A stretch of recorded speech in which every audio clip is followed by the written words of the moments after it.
Hola, ¿qué tal, amables amigos? Les saluda con el gusto de siempre su servidor Miguel Rodríguez Cerda a través de este informativo de crítica y análisis de Realpolitik Televisión Oaxaca sobre las principales noticias y por supuesto los acontecimientos más trascendentes de la semana y que corresponde al lunes 16 de noviembre de 2020.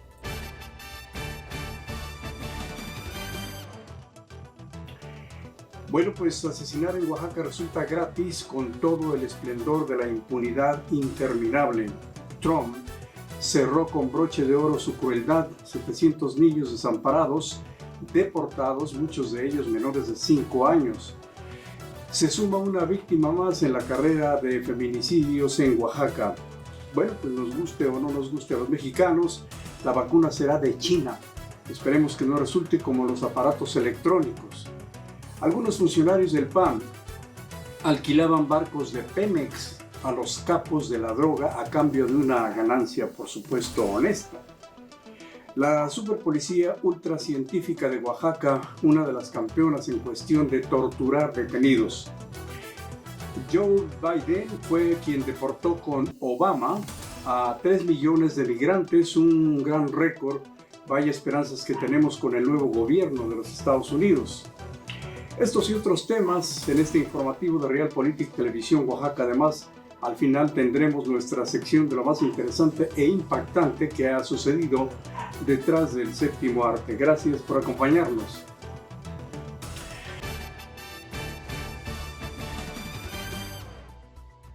Bueno, pues la mayoría de la población oaxaqueña ya le sangra la garganta de tanto gritar todos los días por piedad. Terminen ya con la impunidad y la inseguridad. He aquí otro de los sangrientos ejemplos. Esteban Pablo Cervantes de la Comisión Federal de Electricidad fue encontrado muerto hace ya casi un año, el 27 de noviembre de 2019. Su cadáver fue descubierto en un paraje del municipio de Tlalistac de Cabrera. También en noviembre de 2019, el día 8, precisamente 5 policías estatales fueron masacrados en el municipio de San Vicente Coatlán, distrito de Jutla de Crespo. La Fiscalía General del Estado inició la carpeta de investigación número 38897 y Rubén Vasconcelos Méndez, titular de la dependencia encargada de investigar los hechos, reafirmó el compromiso para que estos homicidios no quedaran impunes, se esclarezca el móvil de estos hechos y se presente ante la justicia al o a los responsables. Estas palabras además traían la sentencia llena de populismo y falsedad de no bajaremos la guardia, pero en ese sentido ni siquiera la subieron jamás. De esta manera continuamos con las pavorosas cifras que se dan en los reportes de 2020. De acuerdo con las investigaciones realizadas por la organización Impunidad Cero, los 3 estados de la República Mexicana con mayor impunidad en homicidios dolosos son Morelos con 99.6% y enseguida Oaxaca con el 99.4%, y vamos por el campeonato para ganarle al estado de Morelos. De esta manera, la guardia que dijo el señor Vasconcelos, pues nunca estuvo arriba. Para la gran mayoría de los ciudadanos es pavoroso saber que en Oaxaca asesinar resulta fácil y gratuito, pues no hay castigo para los criminales y las víctimas o los deudos. Casi tienen que pedir justicia puestos de rodillas ante la fiscalía, resultando que a final de cuentas, de todas maneras, nunca se cumple. Casi la mayoría de los responsables están libres y únicamente la ridícula cifra del 0.6% son castigados. El problema en Oaxaca ha rebasado ya los límites de la impunidad, pues no es solamente la falta de castigo, sino la gran escalada de crímenes. Cada vez aumenta más la violencia y la gráfica de homicidios va en ascenso imparable. 3.700 homicidios dolosos y con violencia en lo que va de la presente administración, y la mayor parte de estos se encuentran en la más completa impunidad. Es por ello que los delincuentes se rascan el ombligo de risa antes de cometer un asesinato, pues casi están seguros de que saldrán libres, además pues de los apapachos, besos y caricias políticas que les obsequian los derechos humanos. En el caso de las mujeres oaxaqueñas ni se diga, pues también ha sido este sector uno de los más vulnerables.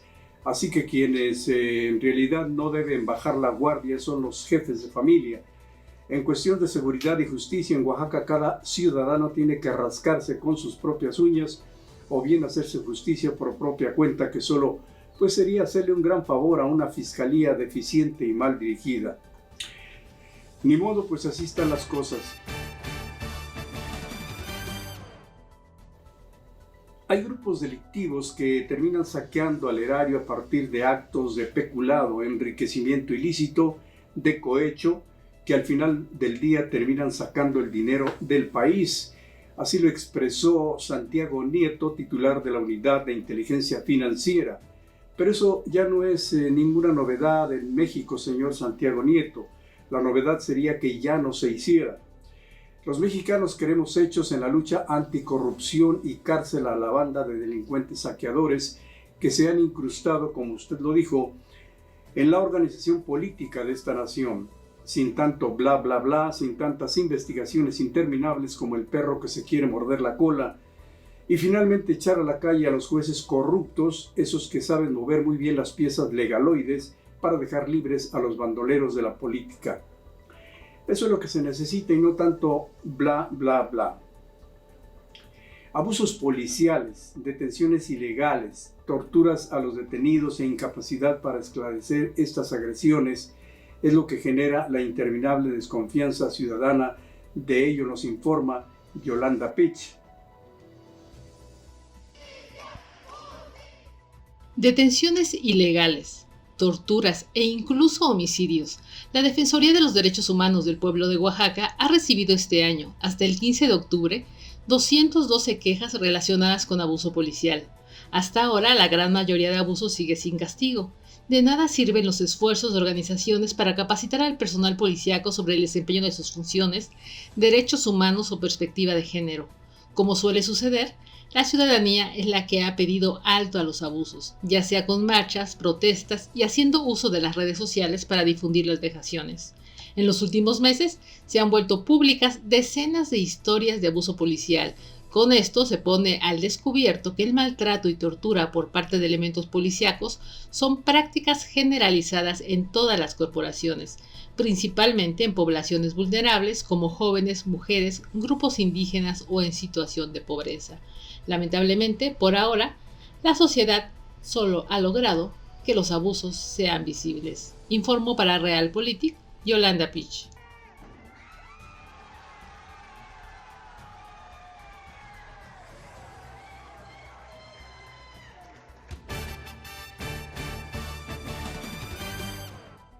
Bueno, pues en un interesante comentario que publicó hace unos días la periodista Anabel Hernández, expresó, entre otras cosas, que Vicente Zambada Niebla, hijo de Ismael El Mayo Zambada, uno de los pocos capos que jamás ha pisado una cárcel, describió en su diario que un grupo de miembros del Partido Acción Nacional que venían de parte de Pemex le habían ofrecido a su padre barcos cargueros que eran propiedad de la petrolera para transportar drogas a cambio de un jugoso porcentaje de ganancias. Y agrega por otra parte que la excusa que habían puesto dichos funcionarios del PAN era que ese dinero lo querían también para financiar campañas electorales. ¿Qué le parecen a estos señores que no se cansan de darse baños de pureza cada día?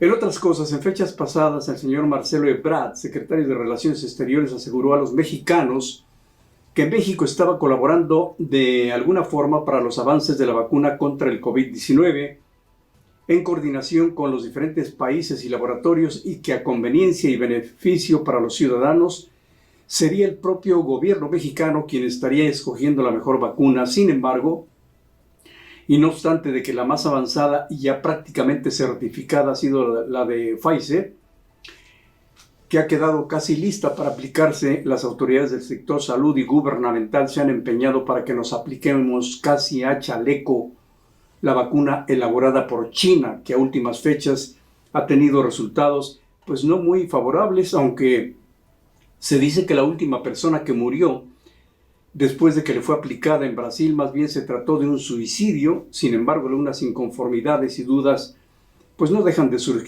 surgir. Si el gobierno mexicano prometió escoger la vacuna más efectiva y confiable, no nos explicamos por qué ahora les ha nacido tanto amor por los hermanos chinitos para comprarles un producto en el que va de por medio la vida de cada mexicano. Con todo respeto y si no mal recordamos, este apasionado romance comercial con China se incrementó notablemente con la llegada del corrupto Enrique Peña Nieto, hasta hoy intocable. Desafortunadamente, no sin razón, una gran mayoría de la población se ha marcado con el estigma de si es un producto chino, es chafa, no sirve. Y si antes los mejores productos de excelente calidad nos llegaban del Japón, aunque de paso por los Estados Unidos, no nos explicamos dicho cambio. Al parecer, las viejas prácticas de los gobiernos anteriores siguen prevaleciendo. Desgraciadamente, se ha comprobado y no nos explicamos el por qué. No son pocos los productos de origen chino que han resultado de pésima calidad, desde aparatos electrónicos hasta automotores. Pero en cuestiones de comercio exterior y muchas otras cosas más, el gobierno priista de Peña Nieto siempre tomó decisiones unilaterales y dictatoriales con el apoyo incondicional de sus camaradas levantadedos de la Cámara. Ojalá y esto pueda corregirse y el gobierno mexicano adquiera en efecto el mejor producto para bien de la salud y de la vida de todos los mexicanos.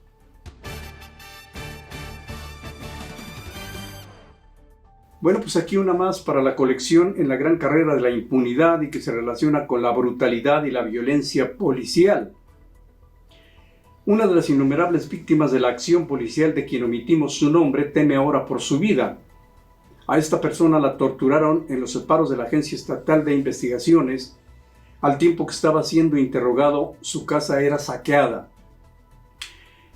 Ustedes me están confundiendo, expresó la víctima, a lo que los energúmenos agentes policíacos le contestaron: no te hagas pendejo, de todos modos ya no regresa.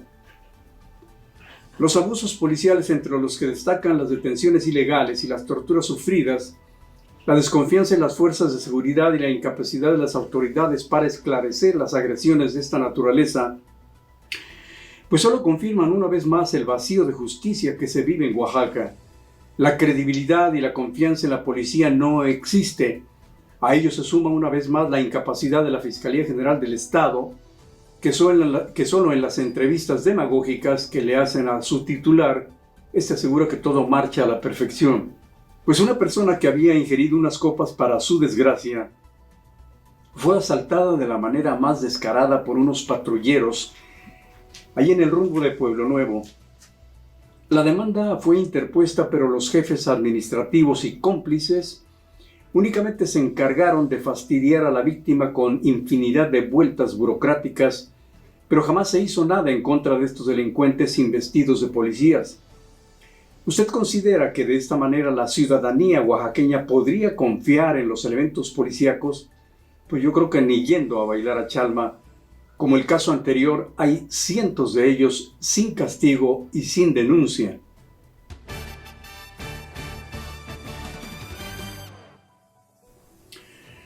Bueno, pues ante el triunfo del demócrata Joe Biden como presidente número 46 de los Estados Unidos, el defensor de los derechos de los migrantes Alejandro Solalín de Guerra expresó que es urgente una política migratoria regional entre ese país, México y Centroamérica, centrado en una reforma migratoria que incluya programas temporales y una especie de amnistía con ciertos candados que beneficien a la comunidad migrante.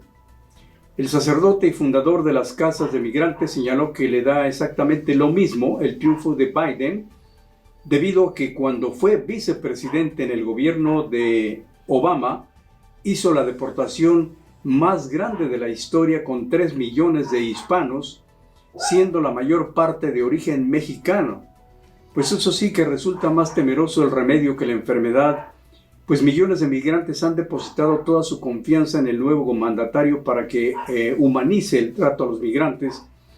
Pero con esos antecedentes que menciona el padre Solalinde, las esperanzas se van debilitando ante el temor de que continúe la misma política racista e inhumana que aplicó durante su gobierno el señor Donald Trump, quien fue calificado por muchos migrantes como un verdadero monstruo por el hecho de deportar criminalmente y al desamparo a niños menores de 5 años. Y bueno, pues ya cambiando de tema, veamos ahora qué ha sucedido detrás del séptimo arte. Pues hace solamente escasos 3 años que falleció la excelente actriz de la época de oro del cine mexicano y reconocida artista plástica, como fue la señora Evangelina Elizondo, a quien le tocó vivir uno de los dramas sangrientos más frustrantes con la muerte de su compañero actor Ramón Gay, personaje que aquella noche llevaba a la actriz en su auto hasta su domicilio en la colonia Cuauhtémoc, allá en la Ciudad de México. Ambos se quedaron charlando unos minutos dentro del vehículo. Repentinamente se acercó un sujeto quien de manera brusca y agresiva golpeó con el puño el parabrisas. Se trataba del ex esposo de la señora José Luis Paganoni, quien, cegado por los celos, enseguida comenzó a golpearla en el rostro. Un segundo después empezó a intercambiar golpes con el actor, quien salió a defenderla. El agresor, notando su desventaja física, desenfundó de entre sus ropas un arma calibre 38 y comenzó a disparar en contra de Ramón Gay, hiriéndolo en principio en la mano izquierda. Pero instantes después, los demás proyectiles atravesaron su cuerpo, perforando uno de ellas la arteria aorta. El actor se desplomó y Evangelina corrió tras el homicida gritándole que se detuviera, pero como única respuesta, también fue amagada y amenazada de muerte. Ramón Gay, estando grave, suplicaba a Evangelina que no lo dejara morir, y poco después fue trasladado esa madrugada al Hospital Rubén Leñero, en donde a las 7 de la mañana dejó de existir.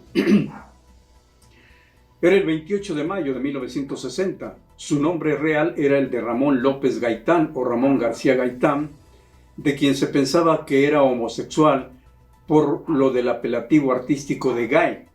Dejó en su haber más de 90 películas. Este ha sido otro de los acontecimientos que suceden detrás del séptimo arte.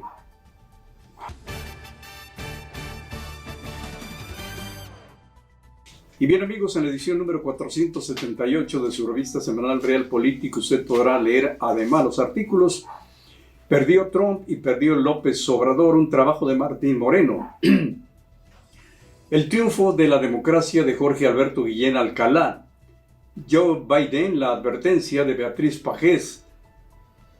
También podrá leer las columnas políticas "Balcón" de Carlos Cervantes, "Unas de cal por las de arenas" de Alfredo Arenas Casas, "Escaparate político" de Felipe Sánchez Jiménez, así como "Será verdad que hay circo, maroma y teatro", y por supuesto nuestra columna "Picando el avispero". Su servidor Miguel Rodríguez Cerda agradece el favor de su atención a este informativo semanal de crítica y análisis sobre los acontecimientos más trascendentes, con la mejor opinión de nuestros columnistas y periodistas más destacados a nivel local y nacional. Acompáñenos el próximo lunes por la tarde aquí en Realpolitik Televisión Oaxaca. Localícenos a través de Facebook, YouTube, Twitter e Instagram. Somos un foro abierto a todas las corrientes y formas de pensar y no tenemos compromisos políticos. Cuídese mucho, use cubrebocas y siga las medidas sanitarias. Así que hasta la próxima.